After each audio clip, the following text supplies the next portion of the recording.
Uno de los grandes legados que hizo al mundo de los griegos antiguos fue la filosofía. Desarrollaron prácticamente el pensamiento humano a través de la razón y poco a poco fueron descubriendo lo que es la ética, la vida moral, incluso la política. Ayudar a la persona y a la sociedad a que crezca. Y prácticamente ellos desarrollaron el pensamiento de la persona. La persona es el medio de todo el universo. La persona está llamada a hacer lo que quiera y lograr lo que desee a través de sí mismo. Y prácticamente se ha desarrollado lo que se llama egocentrismo. El mundo gira alrededor de mí. Lo que yo quiero, lo que yo decido y lo que me gustaría hacer. Y prácticamente de la cultura griega tenemos nuestra propia cultura que se está manejando así. Todo lo contrario al pensamiento bíblico, todo lo contrario a lo que nos enseña la Biblia. La persona vive para Dios. La persona es dirigida por Dios. Es Dios el que llama, es el Dios que invita, es Dios que nos guía, Dios que nos ilumina, Dios que nos conduce, Dios que nos da lo que necesitamos para ser felices en esta vida. Por lo tanto, de acuerdo a la Biblia, Dios es el que invita a vivir, el que te invita a que seas tú, y lo llama a través de su nombre. Le pasó a Abraham, le pasó a Isaac, a Jacob, a Jeremías, a Isaías, a Ezequiel, a Pedro y a Pablo. Y lo mismo te pasó a ti. Te llamó por tu nombre. Cuando mamá, papá te trajeron a la iglesia y vinieron a bautizarte, te dieron un nombre. Y en ese momento Dios te llamó a que fueras santo. Dios te llamó a que fueras hijo e hija de Él. Dios te dio una misión: ser profeta, ser sacerdote y ser rey.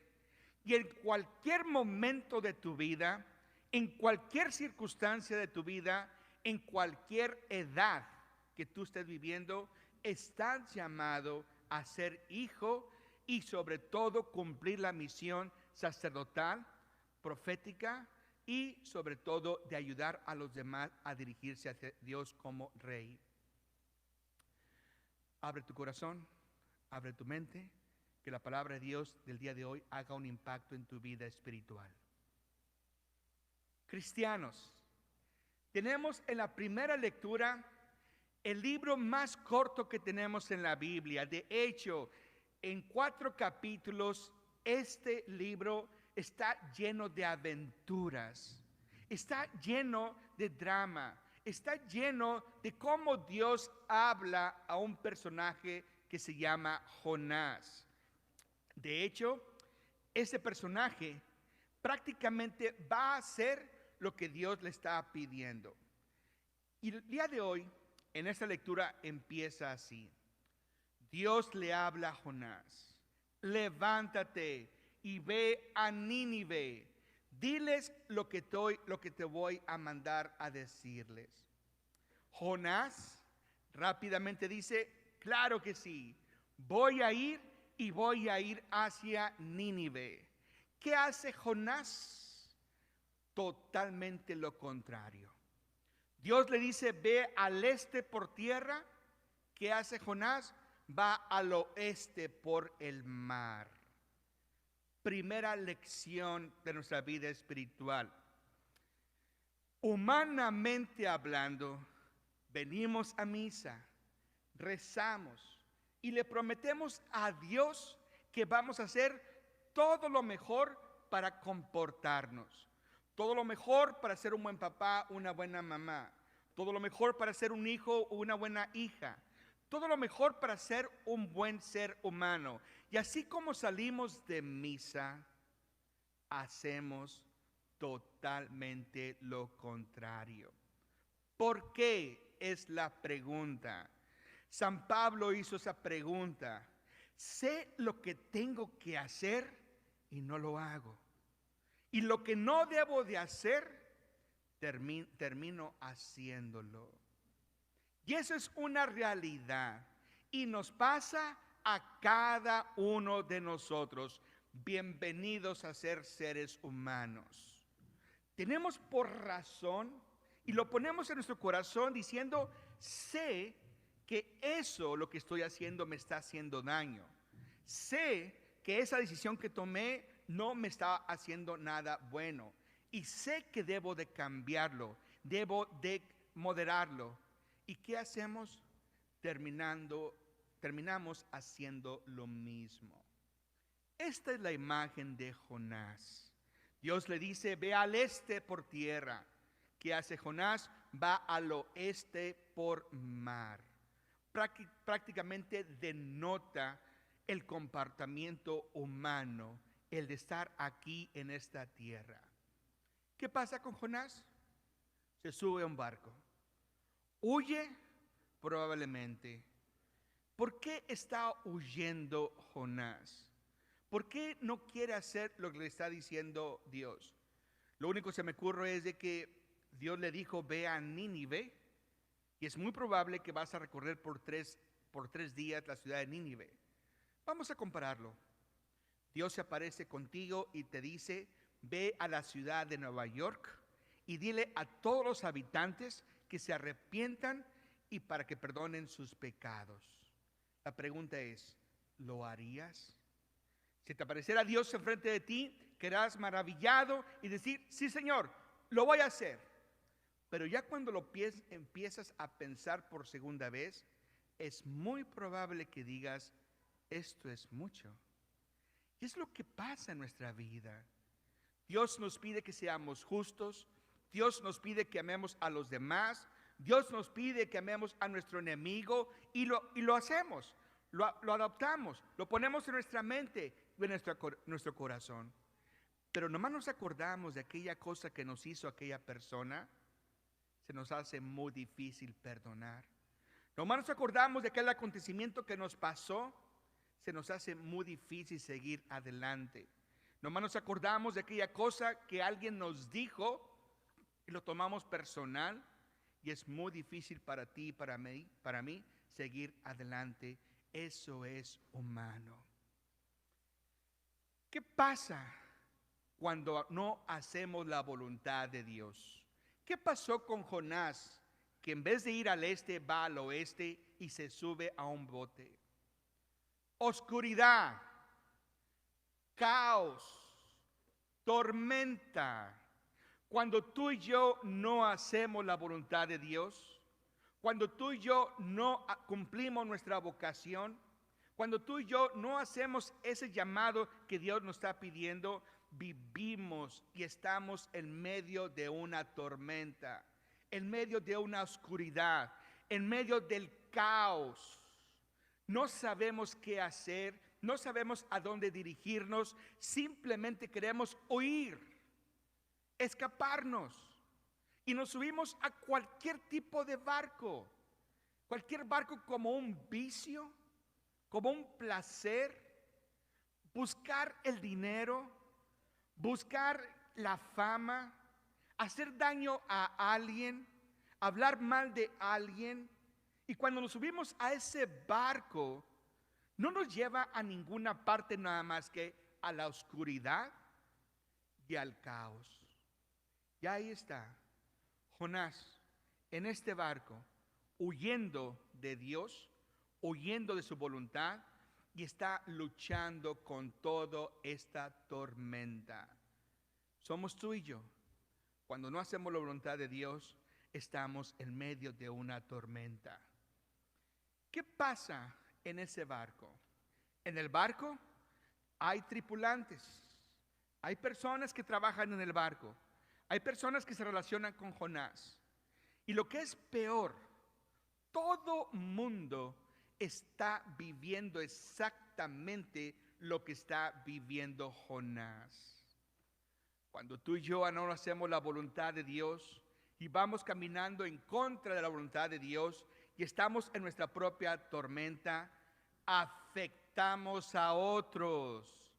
La mala decisión que yo haga te va a afectar a ti. La mala decisión que tú hagas me va a afectar a mí. Desgraciadamente, cuando uno sube a un barco, no se sube solo, se lleva a todas las personas que uno ama y quiere.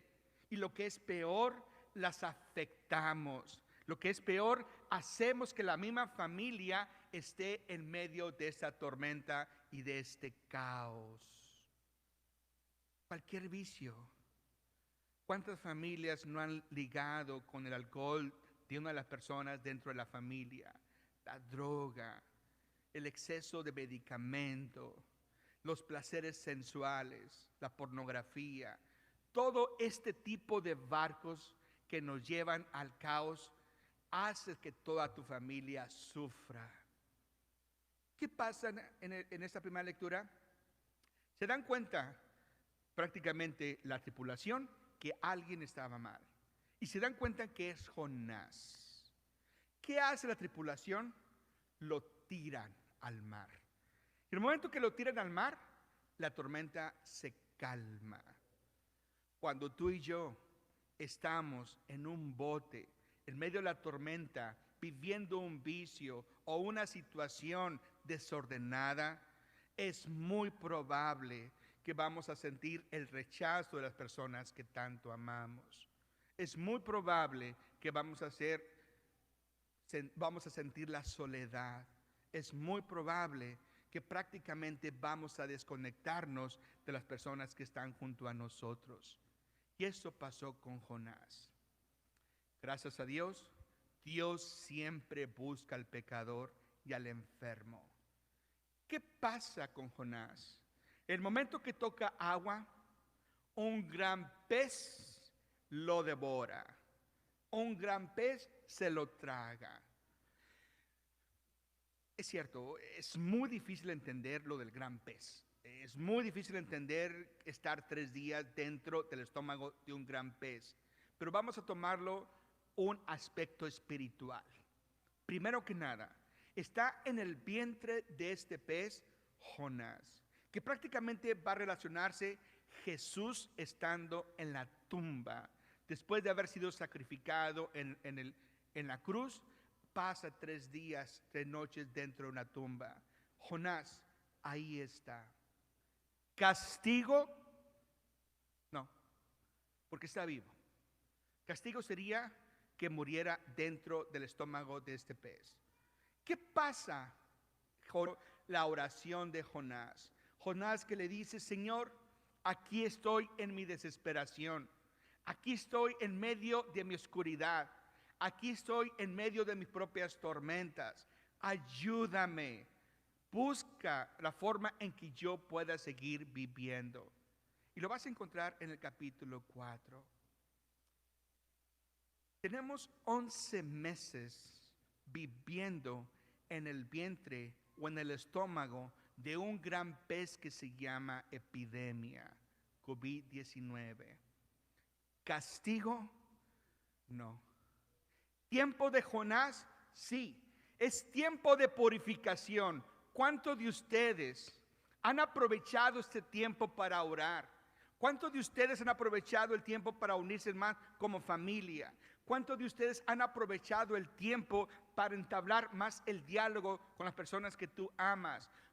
Ha sido una gran bendición para muchos de ustedes. Cierto, tienes problemas económicos, cierto, tienes problemas para pagar tus biles, pero como familia, como persona, te ha ayudado a purificar muchas cosas en el vientre de esta pandemia.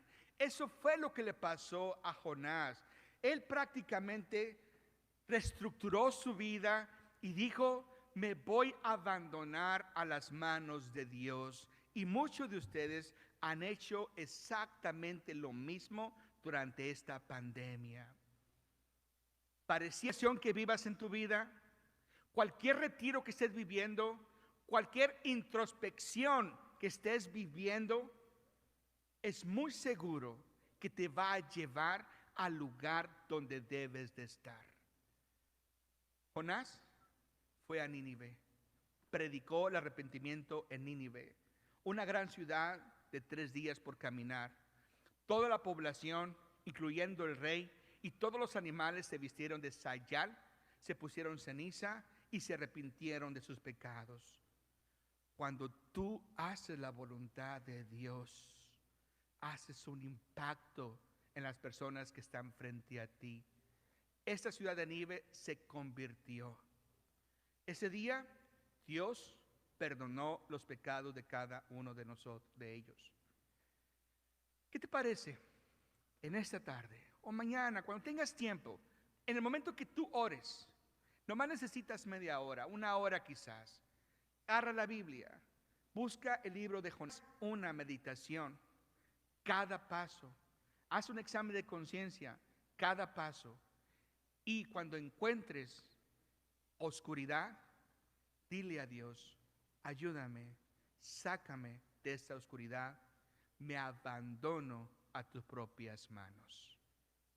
En nombre del Padre, del Hijo, del Espíritu Santo.